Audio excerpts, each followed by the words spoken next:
What's up, guys? First of all, I want you to know it is worth it to raise your children properly. The other night, my son came in. He's 22 now, and he's getting established in his business that he's building. He is a mechanic, and he's building up his business, and so he's having some good financial success.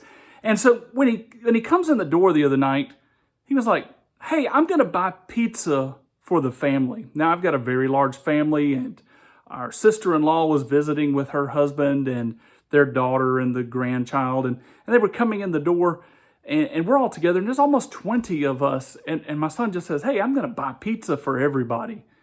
And he didn't do it out of wanting accolades or acclaim or fame or to be a show-off or to show off his resources. He saw a good deed that he could do, and he did it. And I believe that's from the years of modeling before him, as he has seen my wife and I buy guest meals many, many times. And so I'm just saying, if you're a parent out there and you're investing in your children, hang in there. It is absolutely worth it in the long run. Okay, so are aliens real?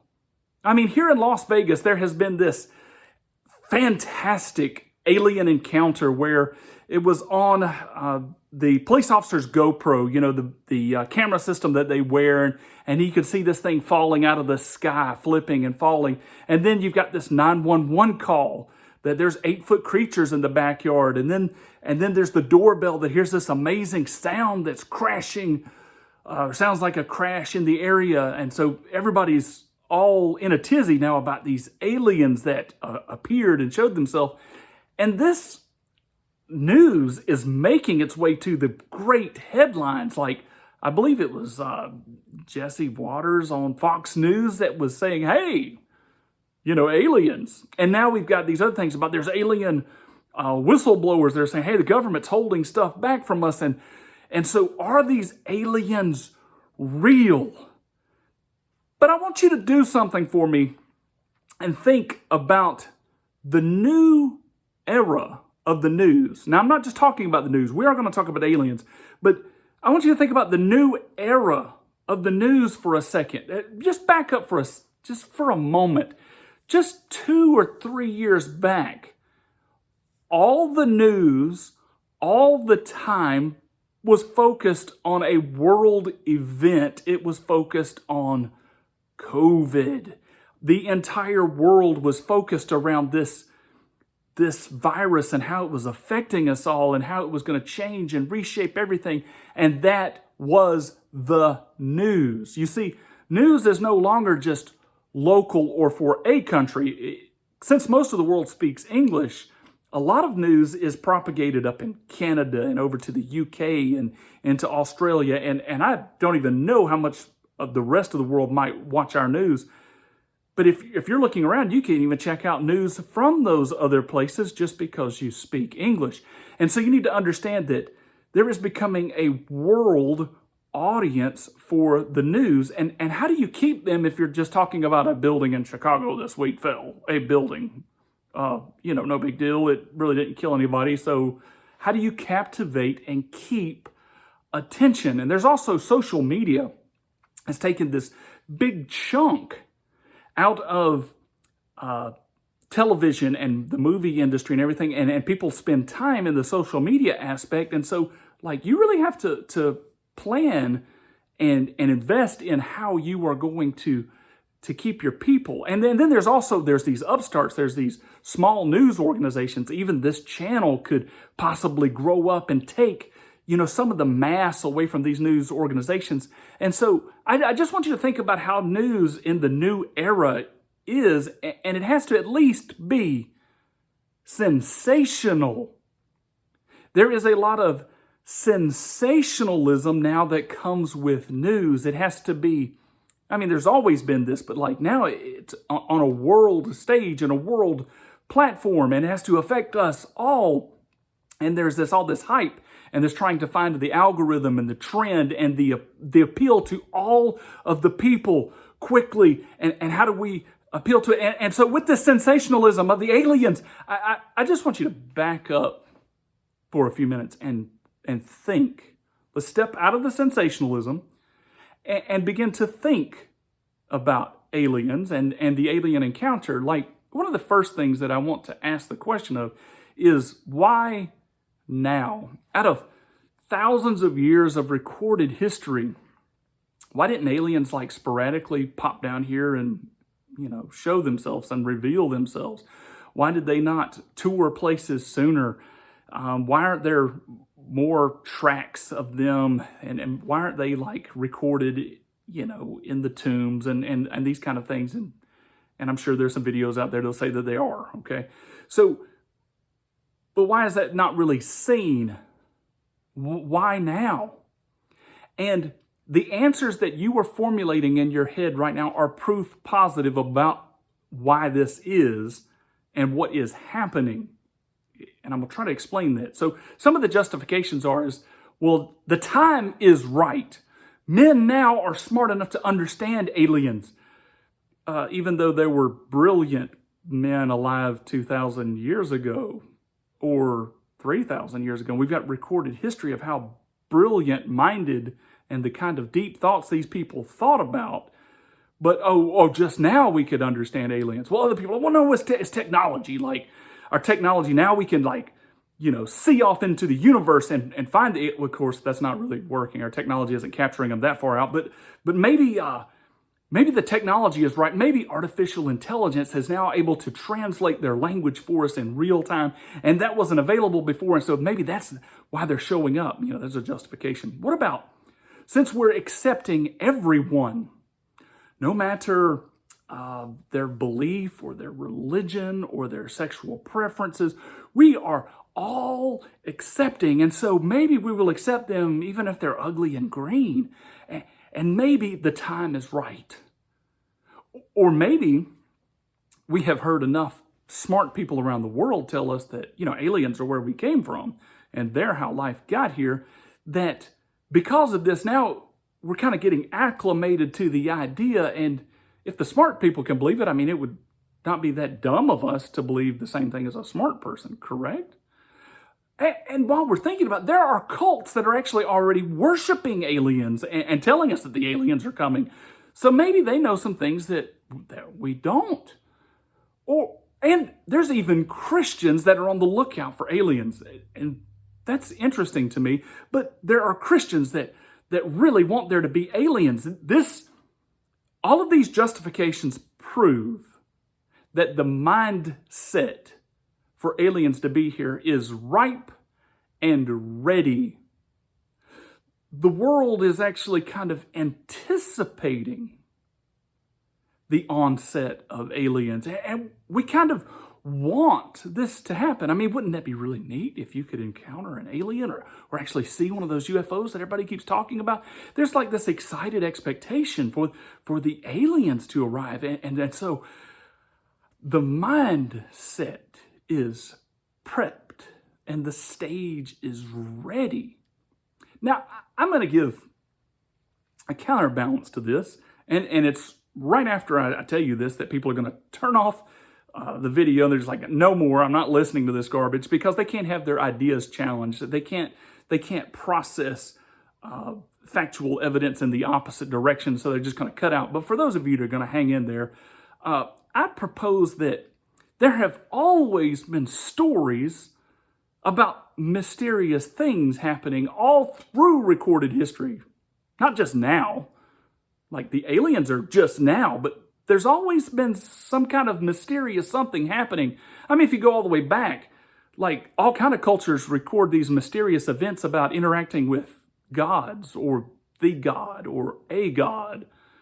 Or if you dig through, history right after that, you find that there was encounters with witches or demons or ghosts or half humans, half animals, or there's all kind of spiritually dark things that have been happening in the mysterious category all through human recorded history. That's always been the case.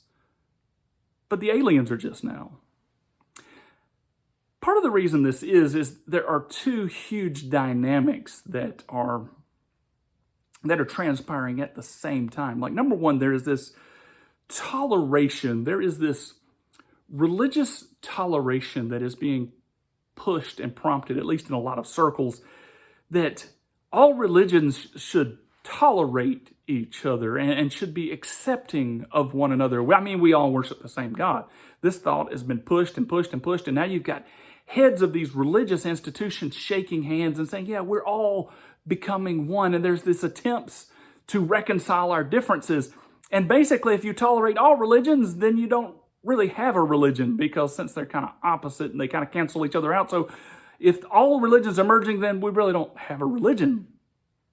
So the other thing that's happening at the same time is that in the background, this new kid on the block has been gaining traction and gaining a foothold in the mind of people globally, and it's becoming our new religion. And people are going to balk at this, and that's not our religion. But as religion is fading and losing its, mysterious foothold upon us, we're kind of leaning towards factual things. And who are the gods and the priestesses of facts? Well, that's the whole world of science. And science is now the premier category and the way to test everything. I mean, religion is supposed to be tested by science, and medicine is supposed to be tested by science, and historical facts are to be tested by science. And science is the new supreme religion. And if science is looking for aliens, then that kind of goes back to the mindset that everybody in the whole world then would be looking for aliens. Let's go over a few things about science. So like pressed against the wall, when you take very smart people, as I've already mentioned this, but you take very smart people and you ask them, what is the meaning of life? How did we get here? And I don't know. And like you're really pressing them, and you're going in this full investigation with them, and they're backed up against the wall. They all revert. Not all of them. Some of them revert to the multiverse, but a lot of them revert to aliens. That's how we got here. They came by and something fell off their ship, and the bacteria sparked life, etc. And so, like I said, the smartest of the smart, of the scientists even, are saying, well, aliens at some point. And then you have scientists that are so convinced that there's other life in the universe, and they are so convinced that they can convince others to invest hundreds of millions of billions of dollars into research. And so you've got these listening stations. You've seen this. If you've seen any movies or any news for any length of time, you've seen these huge satellites that are just pointed to space, and they're listening. $100 million of listening equipment just pointed into space, and people are listening to the listening devices of space. And a few years ago, I think it was a 5-hour, 982 megahertz signal was shot at the Earth from Proxima Centauri. And this was so significant that the signal was immediately called the breakthrough listening, signal. I don't know what the C stands for there, but it's the breakthrough listening signal, BLC1. Like, see, aliens are trying to communicate with us. It was immediately seen as being from alien life. And then it turns out that it's probably background noise from some human-made instrument on the Earth, as other people began to research the matter. We also have people that are like head scientists at NASA that are telling us that, there's this planet. It's called Proxima Centauri b, which is flying around the star Proxima Centauri, that's only 4.2, I think it's 4.2 light years away from us. And on this planet, we know how to find out if there's technology there or not. It'll be 5% less dark on the dark side. And you're like, what? If you follow that, the lead scientist was already projecting that to know if technology is there on the planet, to know if alien life is there on the planet, that these stipulations will come into play. Now, that's not finding facts and then figuring out why the facts are the way they are. This is actually projection. If Proxima Centauri b is inhabited, then it'll be there will be some kind of illumination on the dark side. Based off of what? Even if there is a variation in the light, how do we know it's from that? Unless we investigate it further and come across these conclusions. But what I'm telling you is that scientists, many of them are searching for alien life, and the news is presenting unto us alien statistics and findings and recordings, and so are aliens real? And it's almost like we are desperate to find the aliens. Now, I'm in the same category with you. How do we know if this is true or false? How am I supposed to validate recordings in the age of the highest visual technology and computers and artificial intelligence creation generation that's ever been? How can us, the layman, ever figure out if these events are true or not? Unless the aliens actually visit us. We can't. But let's go back. The whole world is prepped in this mindset of looking for aliens. And it's like we're desperate to find the aliens. But during this, what should Christians think? Well, let's back off the aliens for a minute. Now, and again, I want to make this highlight one more time. The aliens are just now appearing and seeming to appear. They are coming up now, even though there has always been mysterious happenings. Some people want to put, well, the alien mysterious happenings are in this category and other mysterious happenings are in this category, and keep the line straight down the middle, and let's not let the two overlap at all.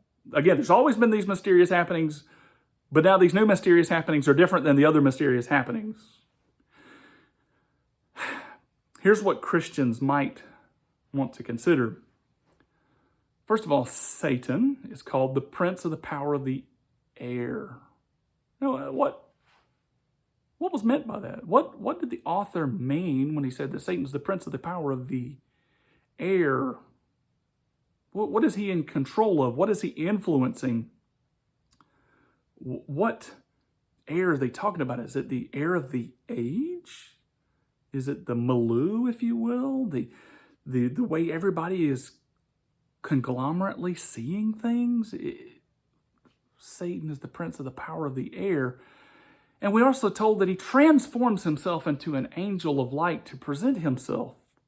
So we know that Satan can actually transform himself into a being that he is not, to present himself as something that he is not. Christians at least should keep this in their mind. Also, we are informed in the church and in Christianity in general, there's going to be a great falling away. Now, a lot of people might interpret this as maybe the church gets cold or goes to sleep or closes its eyes, or people get lax with their doctrines, or the false church fails and the small little tiny true church is still standing. But in that category of the great falling away, it talks about a great deception and a falling away. Great deception. What could possibly be the greatest deception of all time that would even possibly confuse the elect, if that's possible? With that, we know that Satan is a liar.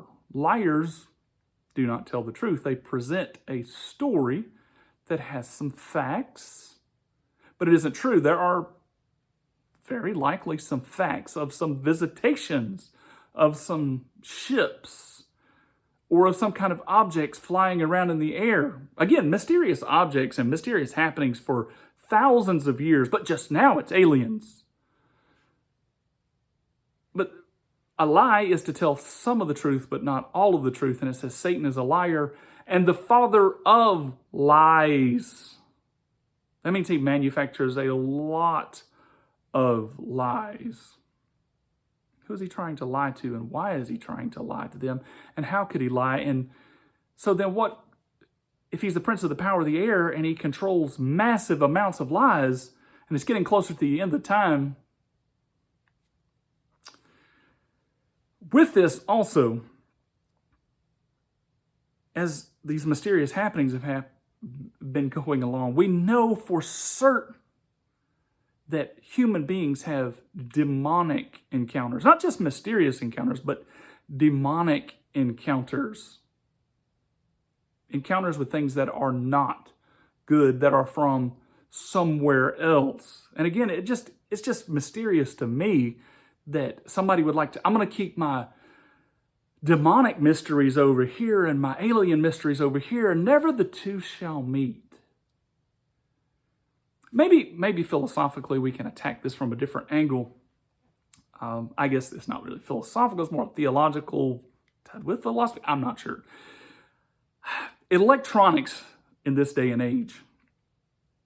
Electronics are this world, this cosmos, this reality. They are materialistic.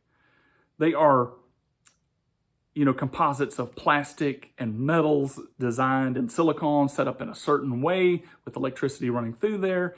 And people are having demonic encounters with electronics, like the dots and the echoes that sit in their house, and whoever Alexa is talking to, and Siri. And people are actually having demonic encounters through the physical things that are around them, through the electronics.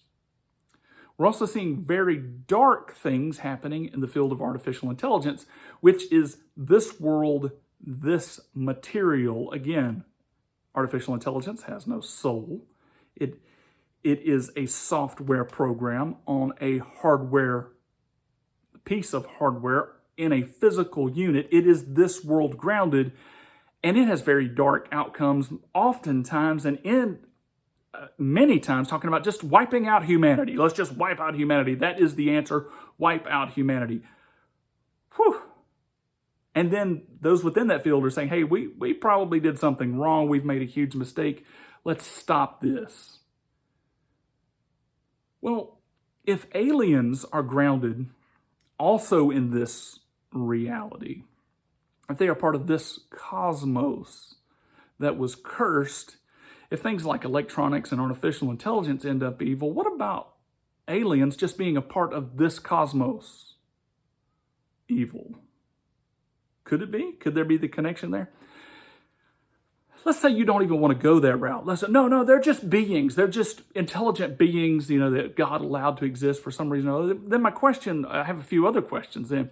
Well, what are they bringing to us? What will these beings be that present themselves? What will they bring to us? What kind of advantages will they bring? Will they bring eternal life? Or was that something that God promised? Well, are they bringing us salvation?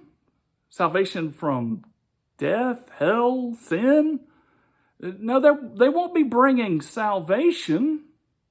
Will they be bringing holiness? Will they be bringing some aspect of holiness with them? Or will they even be concerned with the moral code that God left behind? What should Christians be thinking about this? And further, what kind of blessings will they be bringing? For those that are actually following the scriptures, aliens don't have much to offer. Aliens aren't going to improve our marriages, nor our child raising. They're not really going to improve our financial life. They're not going to improve the quality of our friendships. They're not going to improve the quality of our heart and the peace and the satisfaction and the joy that are there. So if the aliens are not bringing salvation or holiness or blessings, what will they be bringing?